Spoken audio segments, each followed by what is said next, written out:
In this problem, I'm looking at this bent rod here with the force applied here at an angle. And again, that angle is parallel, or it lies in a plane that's parallel to the XY plane. Okay. Assuming that force is 12 pounds and at an angle of 45 degrees, I want to figure out, hey, what the stress is going on here at D. Okay. So the first thing I'll do is draw a free body diagram. Okay. Don't worry about what's going on there. I just make the cut and draw the right side where all the forces are located. And I basically have a whole bunch of moments and a whole bunch of forces, 2 shear forces, 2 bending moments, a normal force, and a torque acting on this. So when I have that, now I can simply sum forces, sum moments, get these things out. So sum the forces in the x direction. I've got my shear that's in the x direction, which is equivalent to 12 cosine 45 on that force. Those are the only forces in the x direction. In the y direction, okay, I have 12 sine of 45, and then my normal force ny acting in here in that direction. Now, there's nothing in the z direction. There's no external forces, so my shear force in the z direction does not exist, so it's not in there. So this is a bit of a typo. This should be the moment in the x direction.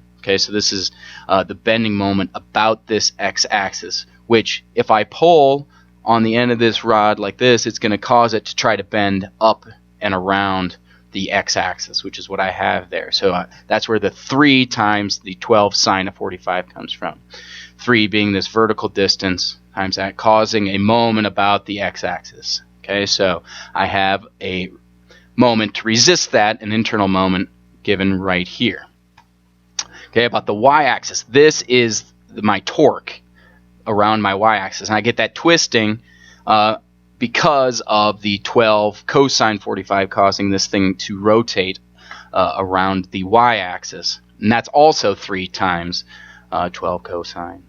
Okay, and then the last thing is I have a bending moment about my z-axis, again, because I'm pulling with the 12 cosine 45 at a distance 8 away, causing a moment about the z-axis. So I have to balance that with an internal bending moment given here. So again, this is the bending moment about the x-axis. This is the bending moment about the z-axis. There's just a little typo there.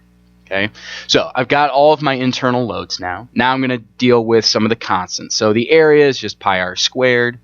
Okay, I have the moment of inertia. It doesn't really matter. It's symmetrical, so it's pi over 4, pi over 4r to the 4th gives me I. J, which I'll need for my torque equation, is 1/4 pi r to the 4th as well to find my J. And then I've got Q, which is basically, if I look at where D is, okay, if I think about any shear force in the Z direction, that D is 0, right? The Q is 0 because I could take the, in that direction, shear is 0, okay? In the X direction, the shear in that direction, D is at its maximum. So I basically take the semicircle. This is the centroid of the semicircle, which is 4r over 3 pi, and then this is the area of the semicircle. And again, that is because D is located at the center. Again, this is for the force, the shear force in the x direction, which is the 8.45 that I have right here. Okay, once I have these, then I can apply my 2 equations to find my normal stress and my shear stress. Now, my normal stress, I have a normal force, again, due to the fact that I'm pulling on this, 12 sine of 45, that's my normal stress over the area. That's going to be in tension, so that's why that's positive, okay, because I create a tension. Now, this bending moment about the x-axis, again, it's under compression because it's bending up, so it's compressing on the top where D is located. That's why this is a negative.